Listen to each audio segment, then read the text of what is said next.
सुदर्शन घुले, सुधीर सांगळे आणि कृष्णा आंधळे हे तिघे 9 तारखेला संतोष देशमुख यांची हत्या केल्यानंतर गुजरातला पळून गेले होते. तिथे जाऊन एका मंदिरात हे तिघेही राहत होते. तिथेच ते जेवण करायचे आणि मंदिरातच झोपायचे. रोज त्यांचं हे जवळपास 15 दिवस चालू होतं.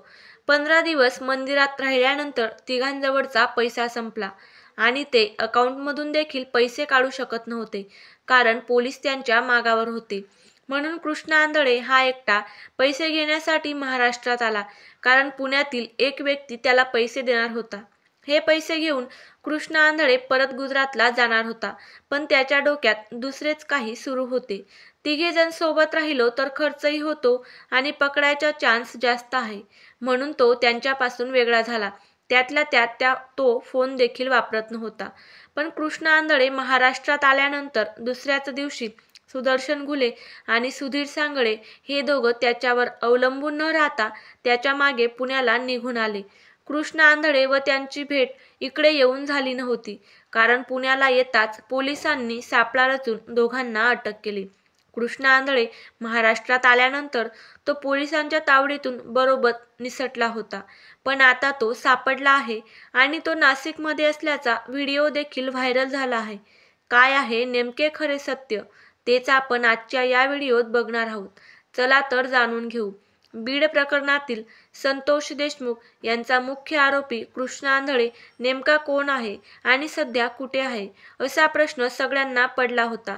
मत्साजोगचे सरपंच संतोष देशमुख हत्या प्रकरणात वाल्मिक कराडसह एकूण 8 जणांना पोलिसांनी ताब्यात घेतले आहे आणि त्यांच्यावर 302 सह मकोकाचा गुन्हाही दाखल केला आहे. पण या हत्या प्रकरणातील 3 मुख्य आरोपींपैकी एक आरोपी कृष्णा आंधळे देखील आहे आणि अजूनही तो पोलिसांच्या हाती लागला नव्हता. पोलिसांनी सगळीकडे शोधूनही तो त्यांना सापडत नव्हता. पोलिसांच्या अनेक वेगवेगळ्या टीम सगळ्याच राज्यात शहरात जाऊन त्याचा शोध घेत होत्या, पण कृष्णा आंधळेचा कुठेच त्यांना पत्ता लागत नव्हता. अशातच आता कृष्णा आंधळेचा एक व्हिडिओ समोर आलाय, ज्यातून तो नाशिकमध्ये फिरत असल्याचं दिसत आहे. म्हणजे आता त्याला पोलीस नाशिकमधून अटक करण्यात यशस्वी झालेत का, हे जाणून घेण्यापूर्वी बघूया हा कृष्णा आंधळे नेमका कोण आहे. कृष्णा आंधळे बीड जिल्ह्याच्या धारूर तालुक्यातील मैंदवाडी गावाचा 27 वर्षीय तरुण. कृष्णा आंधळेकडे स्वतःची शेती देखील आहे. त्याचबरोबर त्याची वीटभट्टीवर काम करणाऱ्या कामगारांची टोळी आहे आणि या टोळीचा तो मुकरदम आहे. वाल्मिक कराड याचा विश्वासू विष्णू चाटे याच्याशी कृष्णा आंधळेची मुकरदम असल्यामुळे ओळख झाली होती. त्यातूनच कृष्णा आंधळेला राजकीय आणि आर्थिक व्यवहारात काम करण्याची संधी मिळाली. मुकरदम, राजकीय नेते, पक्षाचं काम आणि व्यवहार याच्यात कृष्णा आंधळे आता फारच पटाईत झाला होता. साधा आणि सरळ दिसणाऱ्या या कृष्णा आंधळेवर आजपर्यंत 6 गंभीर गुन्हे पोलीस स्टेशनमध्ये नोंद झाले आहेत आणि हे गुन्हे गेल्या 4 ते 5 वर्षातच त्याच्यावर दाखल झाले आहेत. 2020 मध्ये कृष्णा आंधळेवर पहिला गुन्हा दाखल झाला होता. त्यानंतर हत्या करणे, खंडणी, मारामारी असे देखील गुन्हे त्याच्यावर दाखल झालेले आहेत. 2023 मध्ये सुद्धा त्याच्यावर हत्येचा प्रयत्न केल्याचा गुन्हा दाखल झाला आहे. पण आश्चर्याची गोष्ट म्हणजे या गुन्ह्यात त्याला अटक झाली नव्हती. यानंतर कृष्णा आंधळे फरार झाला होता आणि तो पोलिसांना सापडला देखील नव्हता. पण साथीदार सुदर्शन घुले तेव्हाही पोलिसांच्या हाती लागला होता व नंतर तो जामिनावर सुटला देखील. पण आता या संतोष देशमुख हत्या प्रकरणात कृष्णा आंधळे हा प्रमुख आरोपी ठरलाय. पोलीस त्याचा शोध घेतच होते की कृष्णा आंधळे हा नाशिकमध्येच असल्याची माहिती सोशल मीडियाच्या माध्यमातून समोर आली. त्याचा एक सीसीटीव्ही व्हिडिओ देखील समोर आला होता. कृष्णा आंधळे हा नाशिकमध्येच फिरत असल्याचा दावा केला जात होता. तो नाशिक शहरातील नाशिक रोड परिसरातील मुक्तिधाम मंदिर परिसरात फिरत असल्याचं सोशल मीडियावर बोलणं सुरू होतं. ही गोष्ट लक्षात आल्यानंतर पोलिसांनी तातडीने कारवाई करत मुक्तिधाम मंदिर परिसरातील सीसीटीव्ही कॅमेरे तपासले. आसपासच्या परिसरातील लॉजिंगची देखील पोलिसांनी तपासणी केली.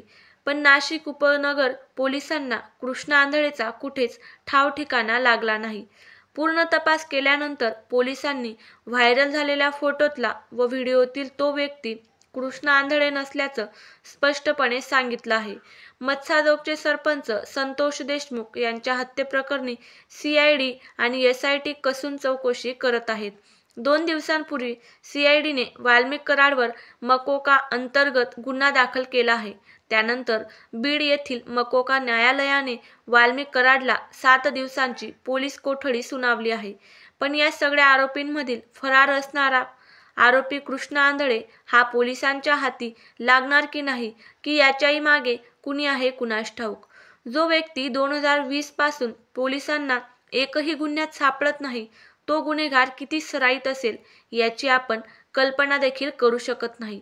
संतोष देशमुख हत्या प्रकरणात देखील जवळजवळ 1.5 महिना होत आलाय, तरी देखील अजून तो पोलिसांच्या हाती लागला नाही. काही जणांनी तर्क लावले आहेत की तो प्रयागराजमध्ये असलेल्या कुंभमेळ्यामध्ये गेला असेल, किंवा काही जण तर असे देखील म्हणत आहेत की त्याची देखील हत्या झाली असेल. परंतु या गोष्टींना अजून कुठलाही पुरावा नाही, म्हणून त्यामध्ये काहीच तथ्य नाही. होऊ शकतं की तो कुंभमेळ्यात गेला असावा स्वतःचा जीव वाचवण्यासाठी. आता पोलिसांसमोर मोठं आव्हान आहे की आजपर्यंत जो गुन्हेगार सापडला नाही, तो आता त्यांच्या हाती लागेल का, की अजूनच असे कित्येक निर्दोष संतोष देशमुख यांची हत्या करत राहील. याबद्दल तुम्हाला काय वाटतं ते कमेंटमध्ये नक्की सांगा. पाप जास्त दिवस लपत नाही. पापाचा घडा भरला की तो फुटायला वेळ लागत नाही. तो जरी आज पोलिसांच्या हाती लागत नसेल किंवा गुन्हे करतच असेल, तर ते जास्त दिवस टिकू शकणार नाही, कारण त्याचा घडा भरला त्या दिवशी त्याला कुणीही वाचवू शकणार नाही. आणि अशी औलाद त्या मायबापांच्या पोटी न जन्मलेलीच बरी, किंवा जन्मताच मेलेली बरी, जी एवढ्या हत्या आणि गुन्हे करत आहे. किती खेदाची गोष्ट आहे ना. वय वर्ष 27 आणि आजपर्यंत 6 गंभीर गुन्हे दाखल आहेत.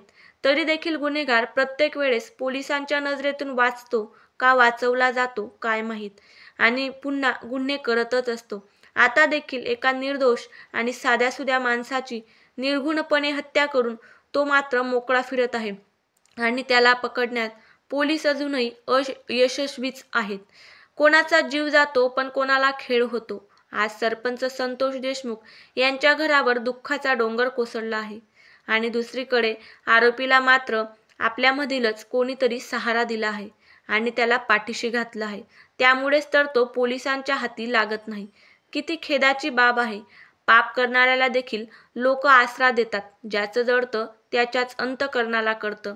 जेव्हा या व्यक्तींवर अशी वेळ येईल तेव्हाच त्यांना कळेल की गुन्हेगाराला पाठीशी घालणं योग्य आहे की अयोग्य.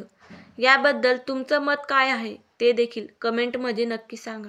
आणि संतोष देशमुख यांच्या आरोपींना अजून जास्तीत जास्त कठोरातली कठोर शिक्षा व्हावी, जेणेकरून नवीन असे कृत्य करताना त्यांचे हात थरथरले पाहिजेत. यासाठी देखील सगळ्यांनीच प्रयत्न करा आणि तशी परमेश्वराजवळ देखील प्रार्थना करा. संतोष देशमुख यांच्यासारख्या देवमाणसाच्या मृत्यूला कुठेतरी आपली पोलीस यंत्रणा देखील जबाबदार आहे. पैशाने सर्व काही खपवलं जातं किंवा विकत घेतलं जातं, हे अगदी खरं आहे. एक व्यक्ती तक्रार नोंदायला येतो तर पोलिसांना तक्रार नोंदवण्यासाठी वेळ नसतो. तब्बल पाऊण तासानंतर त्या व्यक्तीची तक्रार नोंदवली जाते. तोपर्यंत ज्याचा जीव जायचा होता त्याचा जीव मात्र निघून जातो.